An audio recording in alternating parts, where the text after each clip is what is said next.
বিগত ৫০ বছরেরও বেশি সময় ধরে দেশে বিদেশে সকল মানুষ যে সত্যটি জানে সেই সত্যটি আজকে হঠাৎ বিএনপির ভাইস চেয়ারপারসন তারেক রহমানের মুখে শুনে অনেকেই হয়তো ভাবছেন একই কথা শুনি আজ মন্থরার মুখে।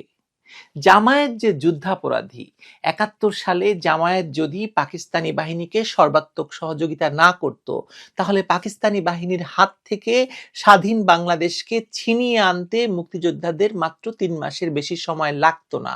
এমনটা বললেও খুব বেশি বাড়িয়ে বলা হবে না। এই জামায়াতের গাড়িতেই বিএনপি জাতীয় পতাকা তুলে দিয়ে যুদ্ধাপরাধীদের মন্ত্রী বানিয়েছিল। তারেক রহমান নিজেই জামায়াতকে বলেছিলেন বিএনপি জামায়াত নাকি এক মায়ের পেটের দুই ভাই। কি কারণে আজ হঠাৎ জামায়াত ইসলামী বিএনপির চোখে যুদ্ধাপরাধী হয়ে গেল বলুন তো? আর এতদিন পরে জামায়াতকে যুদ্ধাপরাধী বললেই মানুষ সেটা বিশ্বাস করবে, বিশেষ করে বিএনপির মুখ থেকে, যখন এই জামায়াতকে তারেক রহমান নিজেই ভাই বলে সার্টিফিকেট দিয়েছিলেন। আর ২০১৪ সালের নির্বাচনে না যাওয়া এবং যুদ্ধাপরাধীদেরকে বাঁচানোর জন্য বিএনপি জামায়াত জোট যে আগুন সন্ত্রাস করেছিল, মানুষ মরেছিল শয়ে শয়ে, মানুষ সহজে ভুলে যাবে সেটা? আর সবচেয়ে বড় কথা হলো, তাহলে এই প্রশ্নটা কি এখন তোলা জরুরি নয় যে শেখ হাসিনার সরকার যে যুদ্ধাপরাধের বিচার করেছিল, যার শাস্তি হিসাবে বিএনপি জামায়াত এখন আওয়ামী লীগকে নিষিদ্ধ করে দেওয়ার খেলা খেলছে, সেই খেলাটা কি তারেক রহমান বন্ধ করাবেন? তারেক রহমান কি স্বীকার করবেন যে ৭১-এর যুদ্ধাপরাধের বিচার করে আওয়ামী লীগ একটি ভালো কাজ করেছে? এসব প্রশ্ন আর উত্তর খোঁজার চেষ্টা থাকবে আজকের ভিডিও বিশ্লেষণে। চলুন শুরু করা যাক।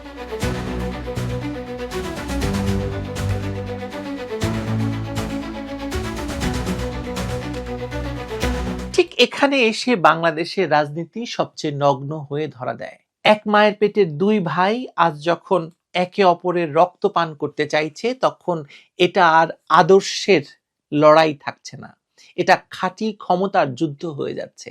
তারেক রহমান যখন হঠাৎ করে প্রকাশ্যে ১৯৭১-এর যুদ্ধাপরাধ, গণহত্যা আর ধর্ষণের কথা টেনে আনছেন, তখন প্রশ্ন একটাই, এই সত্যটা কি নতুন? না ভাই, এই সত্যটা তো পুরনো। এটা বাংলাদেশ জানে ৫০ বছর ধরে।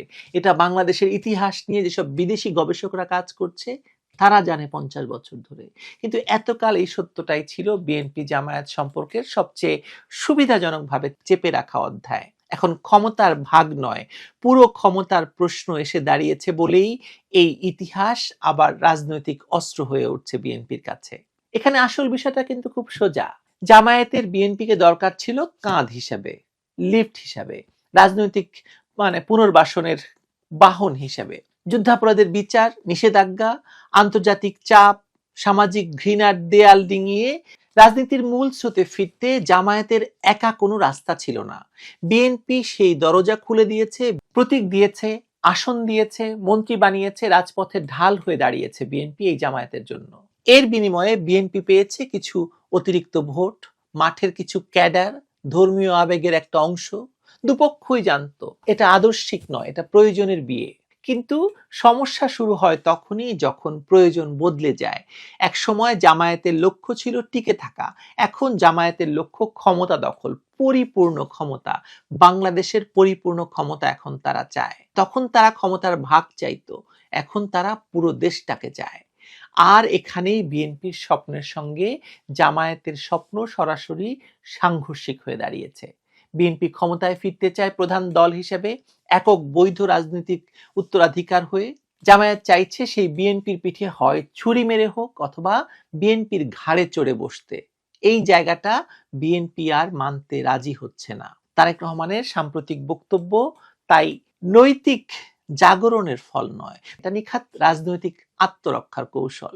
তিনি জানেন জামায়াতকে যদি এখনই রাজনৈতিকভাবে আলাদা করে চিহ্নিত করা না যায়, তাহলে আগামী নির্বাচনে বা ক্ষমতার কোন রকম ট্রানজিশনে জামায়াত বিএনপিকে চাপা দিয়ে মারিয়ে সামনে চলে যাবে ক্ষমতায়। তাই দেরিতে হলেও তিনি যে সেই হাতিয়ারটাই তুলেছেন, যেটা এককালে তিনি নিজেই গুদামবন্দি করে রেখেছিলেন, ৭১-এর যুদ্ধাপরাধ। এই ৭১-এর যুদ্ধাপরাধের কথা ধামাচাপা দিয়ে তিনি জামায়াতকে মাথায় নিয়েছিলেন।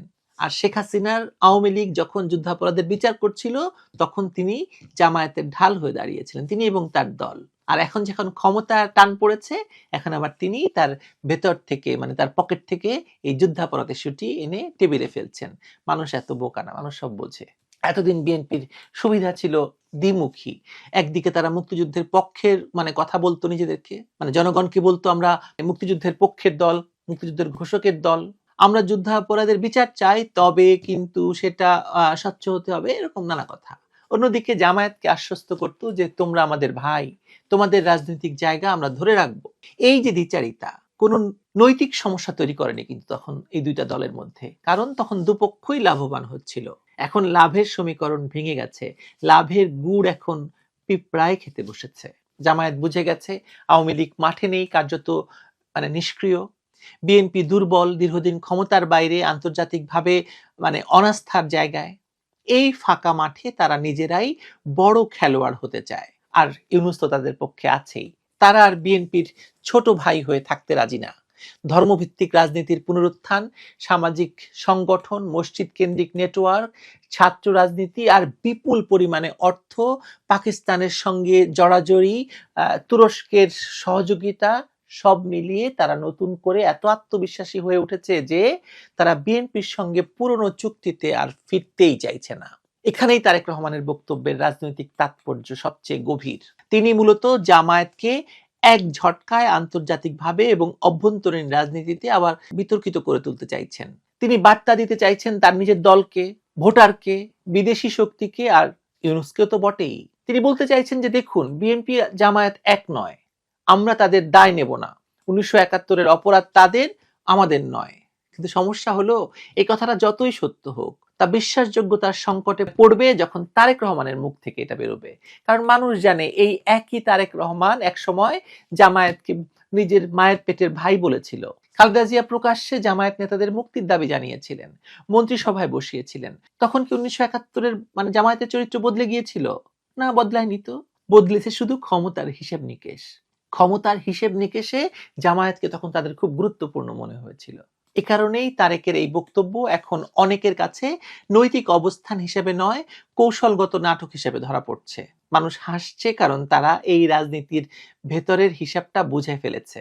এটার আদর্শ বনাম আদর্শ নয়, এটা ক্ষমতা বনাম ক্ষমতা, ক্ষমতা বনাম আরো ক্ষমতা। এই দ্বন্দ্ব এখন কেবল কথার লড়াই, এটি মাঠের রাজনীতিতে ঢুকে গেছে। সমাবেশে দাওয়াত না দেওয়া, একে অপরকে চাঁদাবাজ, মুনাফেক, স্বাধীনতা বিরোধী বলা, এগুলো সবই যুদ্ধের প্রস্তুতির লক্ষণ। জামায়াত বলছে বিএনপি আওয়ামী লীগ স্টাইলের দল, আর বিএনপি বলছে জামায়াত স্বাধীনতা বিরোধী।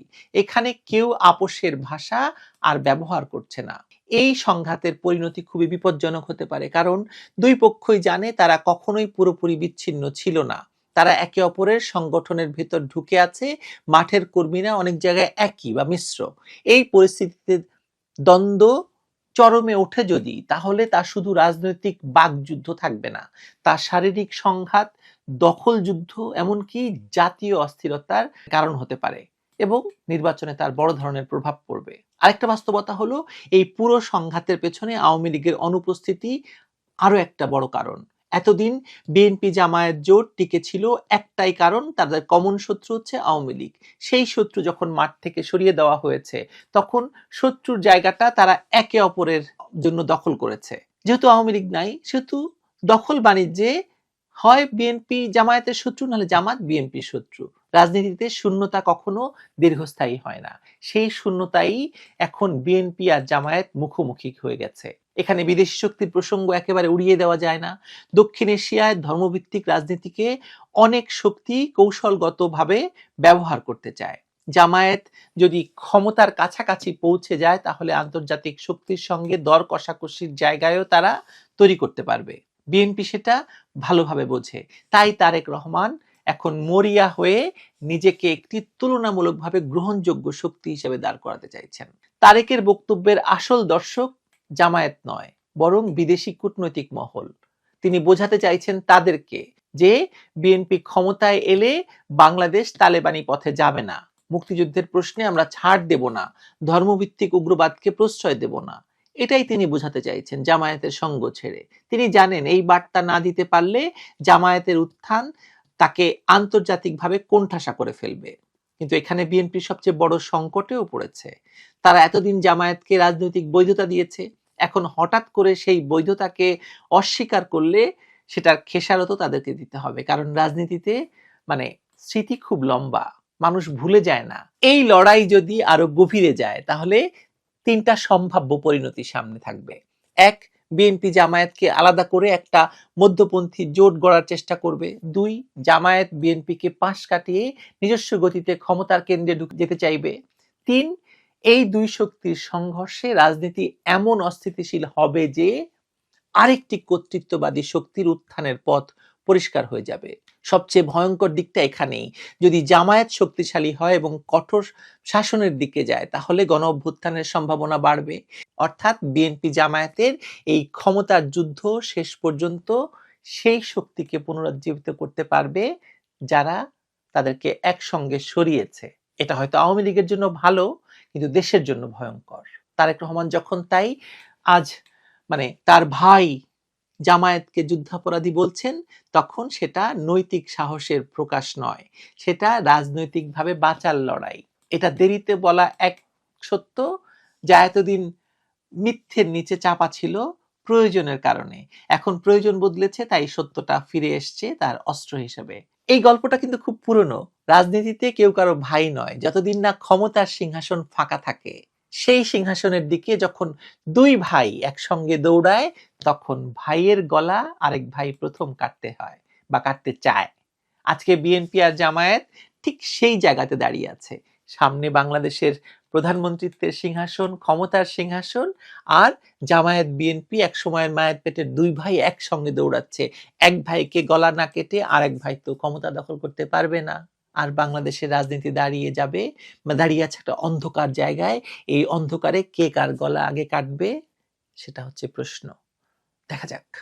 সাসপেন্স জমে উঠেছে, রাজনীতির সাসপেন্স। ভালো থাকবেন সবাই।